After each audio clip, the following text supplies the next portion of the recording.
la cantidad de protones que fueron estimulados. Y lo llevamos al principio. Entre mayor cantidad de teslaje o de poder de imantación tiene un equipo, mayor cantidad de protones van a ser estimulados. Consideraciones generales al momento de ingresar a un campo magnético donde el magneto es arriba de 0.35 teslas, es no introducir material metálico porque puede ser atraído por el imán, no introducir monedas, aretes, bueno, aquí en México decimos pasadores, cosas para el cabello, monedas, relojes, cinturones, tarjetas de crédito, tarjetas del banco, porque la banda magnética se borra, ¿sí? Y bueno, en los pacientes, que es una pregunta también recurrente, cuando tienen implantes metálicos, ¿pueden ingresar a la resonancia magnética? Hace muchos años era difícil ver, obtener imágenes cuando los implantes estaban presentes, implantes metálicos. En la actualidad ya existen, como maneras en las que los técnicos radiólogos, o la gente que se dedica a hacer estos estudios, eh, eh, evita u omite gran cantidad del artefacto que se hace en la imagen por los materiales de implantes metálicos. Entre más pureza tenga el metal del que está hecho el implante, menor cantidad de efectos o distorsión va a causar en el paciente, en las imágenes. Entonces, eh, igual podemos ocupar algunas técnicas, acudan a sus técnicos radiólogos o a la gente experta en el manejo de los equipos para que obviamente prevean esta situación de los implantes, pero sí se pueden generar los estudios con pacientes con implantes. Em, la intensidad de señal va a ser, va a ser una representación de la cantidad de señal que van a emitir los protones, ¿sí?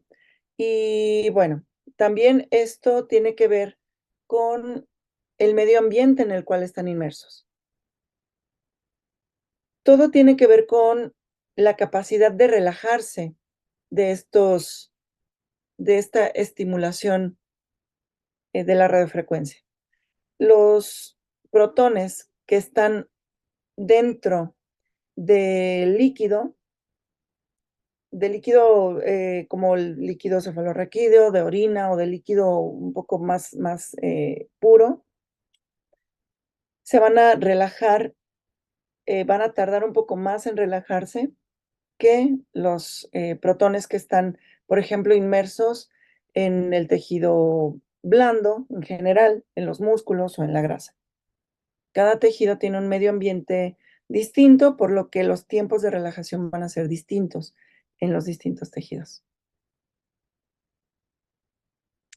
Y bueno, existen decenas de siglas, acrónimos de secuencias para relatar los nombres de las secuencias y depende también de cada equipo, si es un Siemens, si es un General Electric, si es un Toshiba, me parece que también tiene equipos de resonancia magnética, pues van a tener nombradas las secuencias ligeramente distinto. Pero bueno, nos vamos a basar en el tiempo de repetición y en el tiempo de captación de la imagen para poder eh, relacionar si es un T2, si es un T1, si es un STIR. Espero en algún momento, creo que ya estamos en ese proceso, de eh, poder nombrar o estandarizar el nombre de las secuencias en los distintos equipos.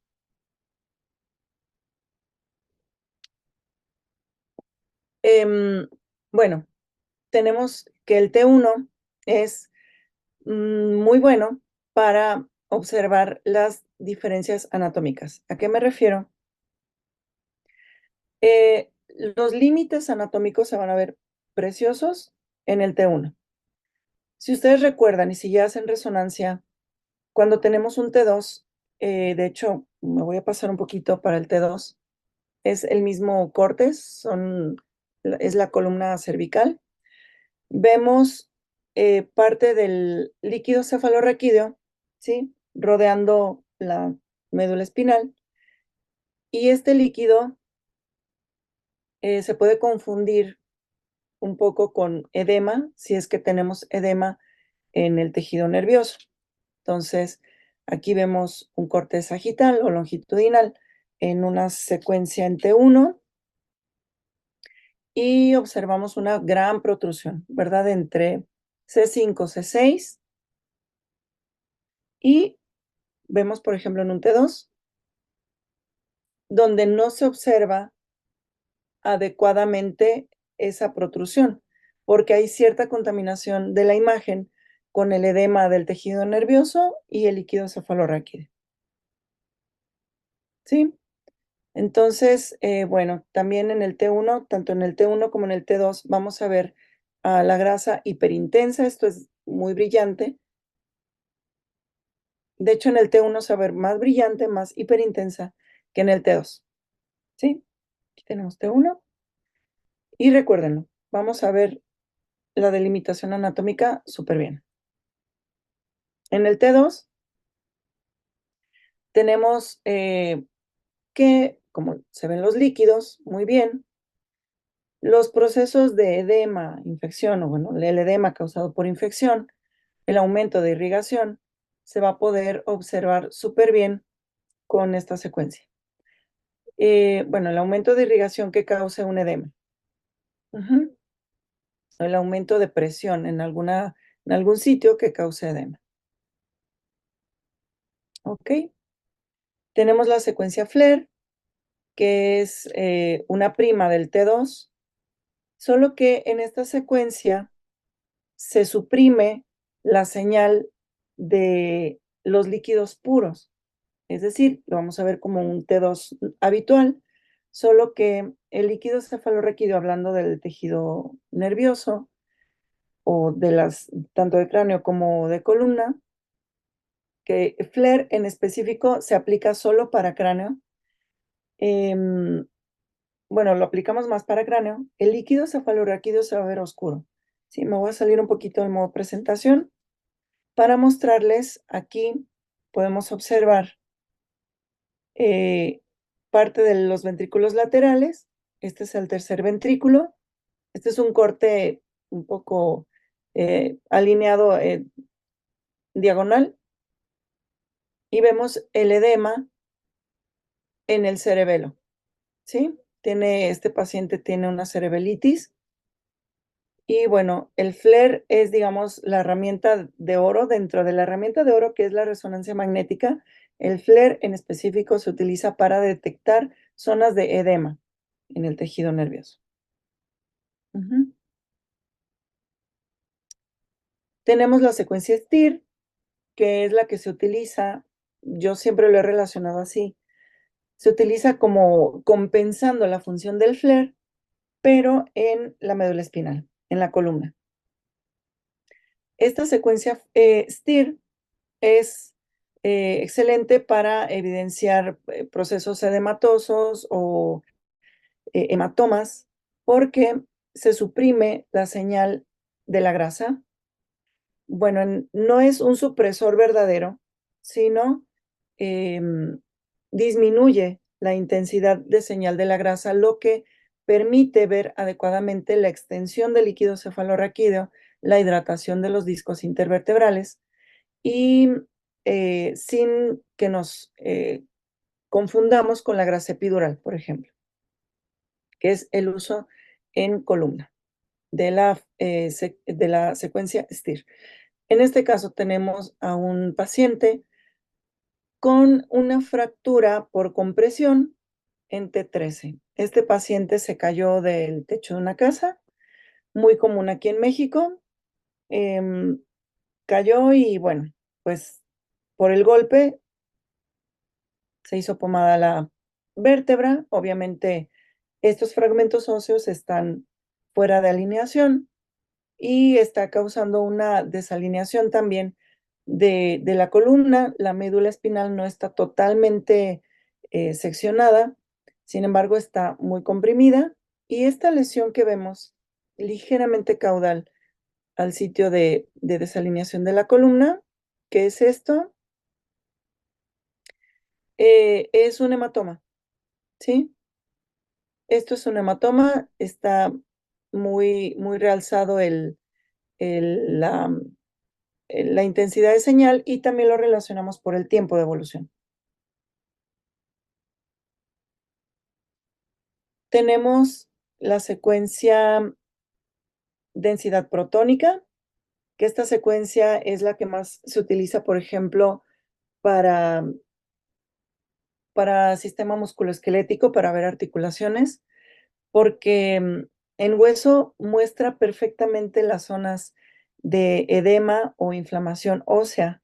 Es algo muy representativo en la secuencia de densidad protónica, y en tejido nervioso es una excelente secuencia complementaria para evidenciar zonas hemorrágicas o calcificadas, mineralizadas, y adecuada para ver inflamación ósea también, porque, como su nombre lo indica, densidad protónica, nos muestra la cantidad de protones que están en el tejido nervioso, pero que están resonando distinto, ¿sí? Aquí tenemos una de las imágenes del ejemplo que veíamos al principio, que es el hemangioma cerebral,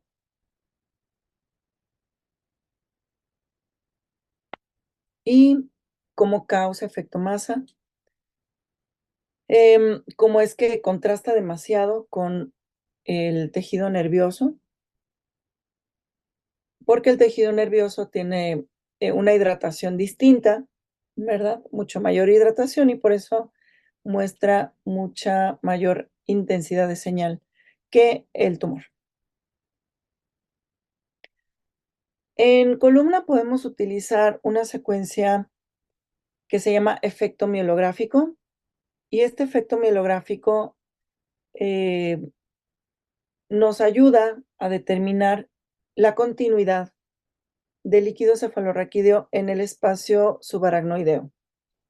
Como su nombre lo indica, de hecho, lo nombraron así, efecto mielográfico, porque nos da una imagen como si hiciéramos una mielografía, obviamente sin necesidad de utilizar un medio de contraste, y aquí el contraste, pues, lo hace la hidratación del líquido cefalorraquídeo, ¿sí? Esta es la secuencia de efecto mielográfico, y esta es una secuencia T2, en la cual vemos una protrusión importantísima entre C3, C4, y aquí, aunque no vemos completamente o muy detallada esta protrusión, vemos cómo el líquido cefalorraquídeo está disminuido en esta porción, en todo este largo, aquí también un poco, ¿sí?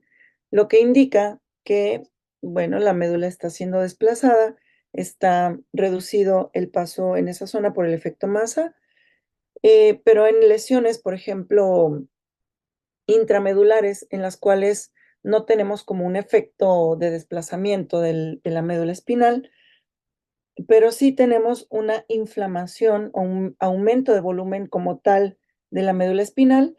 El efecto mielográfico nos muestra cómo la extensión nos puede dar una dimensión de la extensión de esta inflamación, debido a que precisamente se reduce el paso del líquido cefalorraquídeo en la zona.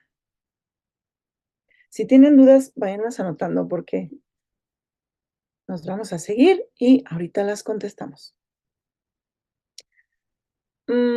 Vamos a hablar un poco de los estudios contrastados. Bueno, estas son las secuencias que más utilizamos en medicina veterinaria. Obviamente hay más aplicaciones. Más adelante también vamos a ver algunas secuencias para resonancia magnética funcional, que también ya utilizamos en veterinaria.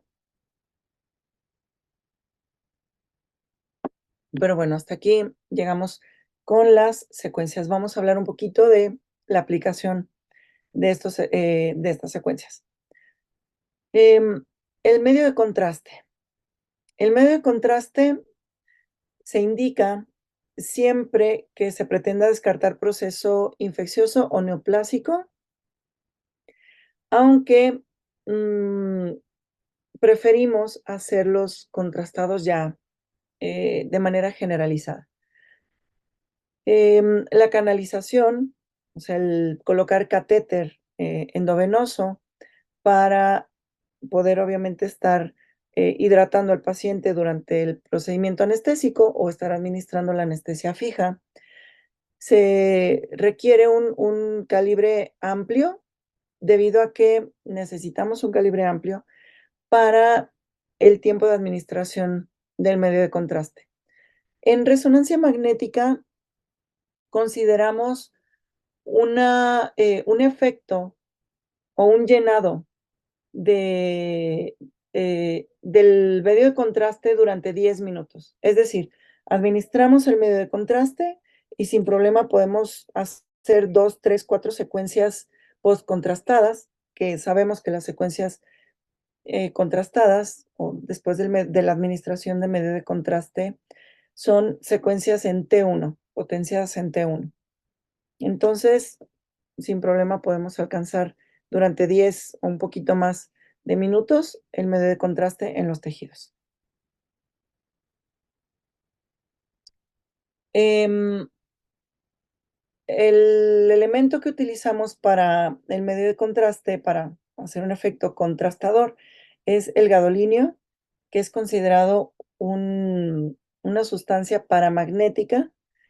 Es decir, cuando nosotros vemos este cambio de intensidad de señal muy brillante en las imágenes, en realidad no estamos viendo tal cual el gadolinio, sino estamos viendo los protones que han sido rodeados o bañados con este medio de contraste, con este gadolinio, con esta molécula. Entonces, entendemos que obviamente el gadolinio va a llegar por vía vascular. Es una molécula grande, sí puede atravesar, em, perdón, repito, el gadolinio, siendo una molécula grande, no puede atravesar la barrera hematoencefálica. Si es que la llega a atravesar, es porque la barrera hematoencefálica está dañada, ¿sí? Por eso es que cuando tenemos un amplio refuerzo meningio, cuando tenemos un paso de este medio de contraste hacia el tejido nervioso, entendemos que la barrera hematoencefálica está dañada y bueno, pues ahí empezamos ya a hacer un recuento de qué es lo que está mostrándonos la imagen post contraste. Aquí tenemos un corte transverso en donde observamos a nivel de los ventrículos laterales y podemos ver cómo el medio de contraste está reforzando ampliamente las meninges. Vean cómo hay una iluminación, por así decirlo, brillante en distintas cantidades en las meninges, que son estos límites, ¿sí? Aquí tenemos mucho, aquí tenemos mucho, aquí tenemos poco, acá también. Y observamos alteraciones importantes en la intensidad de señal del tejido nervioso, que también es irregular, que está afectando tanto la corteza como la sustancia blanca, ¿sí? Y bueno, esto es tal cual una meningoencefalitis necrotizante. ¿Por qué necrotizante? ¿Cómo identificamos que hay tejido necrótico? Porque no está absorbiendo medio de contraste. Si un tejido no absorbe medio de contraste, es porque muy probablemente este tejido esté necrótico. No tenga una irrigación que lo alimente, una adecuada cantidad de sangre ingresando, entonces, pues, se empieza a necrosar. Ahora, hay algunas alteraciones, algunas lesiones neoplásicas, como el oligodendroglioma, que suelen no captar mucho medio de contraste y tiene que ver por la vascularización, más que porque sea necrotizante, que eventualmente pues puede causar algún daño de necrosis, pero es poco probable. Entonces, no siempre el hecho de que una tumoración no absorba medio de contraste lo vamos a asociar con necrosis, ¿sí? Puede ser por ejemplo, les mencionaba el oligodendroglioma, es uno de los tumores o el principal tumor que no absorbe medio de contraste de manera importante o evidente y es una característica del tumor, sin que haya necrosis. Y el meningioma, por ejemplo, tenemos aquí una imagen característica de meningioma, es un meningioma cervical, en el cual vemos este signo de cola de rata o esta imagen de rata, ¿sí? Como si tuviera una cabecita, cuerpo y cola. Y esto, el hecho de que tenga una base amplia, ¿sí? Que está arraigada ahí a la meninge, una base amplia, y tenga esta colita, se le llama signo dural. Entonces, bueno, pues tiene todas las características y el meningioma o los meningiomas, dependiendo del grado de malignidad, van a captar distinta cantidad de medio de contraste. Los que son más benignos van a captar mucho contraste, como es el caso de esta lesión que estamos viendo. Seguramente con retirarla quirúrgicamente hay buenas probabilidades de que sea curativo. Y los meningiomas que absorben poquito contraste están indicando malignidad, ¿sí? Siempre recuerden, cuando hay poca captación de contraste es porque crece tan rápido que no hay una buena angiogénesis para alimentar todo el tejido tumoral, y el hecho de que avance muy rápido o crezca muy rápido hace referencia a un signo de malignidad. ¿Cómo vamos a mencionar la ubicación de las lesiones? Subaracnoideo, extradural, subdural, intraventricular e intraparenquimatoso. Hablando de cráneo, estas son, digamos, las distintas zonas en las que se van a presentar lesiones y cómo las vamos a mencionar.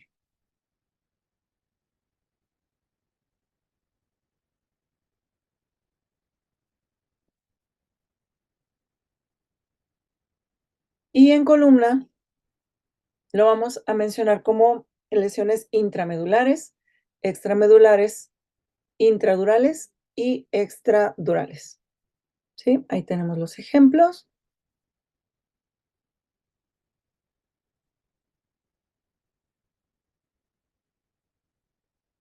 Ok, bueno, tenemos cuáles son las características que vamos a buscar en las distintas imágenes. Perdón, mi cámara se me estaba cayendo. Edema intralesional o perilesional, tumoraciones y el efecto masa de esta tumoración, el realce, la cantidad de realce que tienen las lesiones, lo que acabamos de hablar, si es que hay hemorragia, si la vamos a poder ver, cambios en la intensidad de señal, hablando en específico de resonancia. Lo del cambio en la densidad, pues está más relacionado a tomografía computarizada. Efectos del aumento de la presión intracraneana que van a causar herniación o hidrocefalia obstructiva. Hidrocefalia como tal, vamos a poder determinarla en resonancia magnética, deshidratación de los discos intervertebrales y compresión medular secundaria a protrusiones o extrusiones discales.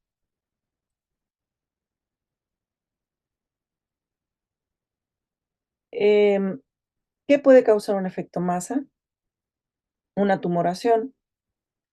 Sí, por ejemplo, el desplazamiento de las estructuras circundantes, la línea media, eh, bueno, el cerebelo, ¿sí? El tálamo, los núcleos basales, si es que están desplazados o si es que están siendo infiltrados.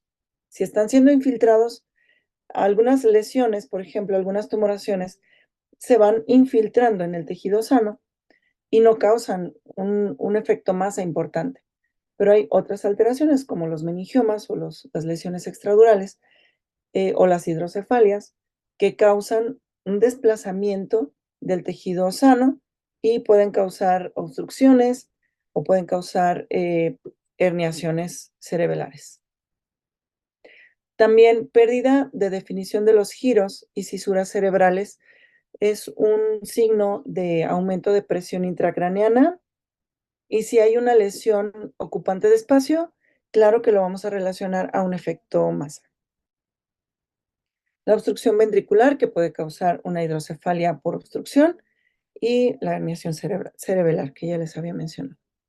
Aquí tenemos un ejemplo de herniación cerebelar, ¿sí?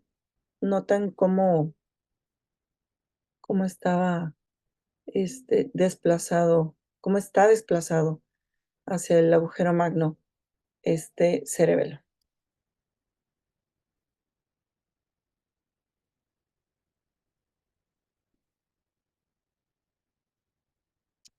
Em, Aquí tenemos un tumor, es una lesión estructural. Tenemos un tumor dentro de un ventrículo lateral, del ventrículo lateral derecho. De hecho, vemos cómo, voy a volver a salir un poco, vemos cómo se observa el aumento de intensidad de señal. Sí, esta es una secuencia FLAIR y vemos cómo está engrosado también en comparación al ventrículo izquierdo, engrosada la pared o el epéndimo de este ventrículo lateral, esta gran lesión neoplásica y el efecto masa. Vean cómo la línea media se desplaza. Algunos radiólogos la mencionan como herniación hacia el lado izquierdo. Y bueno, este es el ejemplo de un efecto masa. Cambio en la intensidad de señal, que pues está causado principalmente por el edema. Em, Hay distintos tipos de edema que también se pueden interpretar en algunas secuencias de tensor de difusión, que no lo hacemos tan comúnmente en veterinaria, pero bueno, identificando el edema, nosotros podemos mapear o hacer una recolección de las estructuras que están dañadas gracias a la evidencia de este edema. Entonces, el ver edema es solamente la punta del iceberg. De ahí tenemos que ver qué está causando ese edema, ¿no? Aquí en las imágenes superiores tenemos a un paciente con meningoencefalitis granulomatosa multifocal. De hecho, este paciente falleció a las pocas horas, ya estaba muy deteriorado. Y tenemos la secuencia en T2, justo en la línea media, un poquito lateral de la línea media. Observamos perfectamente este edema, ¿sí? En la sustancia blanca. Vemos este edema, inclusive bastante evidente en la meninge, en esta cisura, en este giro cerebral. Esta es una secuencia FLAIR y noten cómo se evidencia de manera impresionante el edema. Eh, el tono de gris o la densidad que debería tener todo el cerebro, todo el tejido cerebral, debería ser de esta tonalidad de gris. Sin embargo, vean todo el edema que está presentando. Y esta es una secuencia en T1 post-contraste. Aquí estamos viendo cómo el reforzamiento, la captación del medio de contraste es irregular, ¿sí? Vemos mucho aquí, en estos giros, en estas cisuras, del lado izquierdo y del lado derecho no lo vemos tanto, ¿sí? Aunque sí lo vemos, sí lo notamos, pero es mucho mayor del lado izquierdo. Sí, inclusive la dura o la meninge que está en la falx cerebri, la observamos con un aumento de intensidad, o bueno, perdón, un aumento de captación del medio de contraste, tiene una meningitis importante. Y aquí tenemos un accidente cerebrovascular.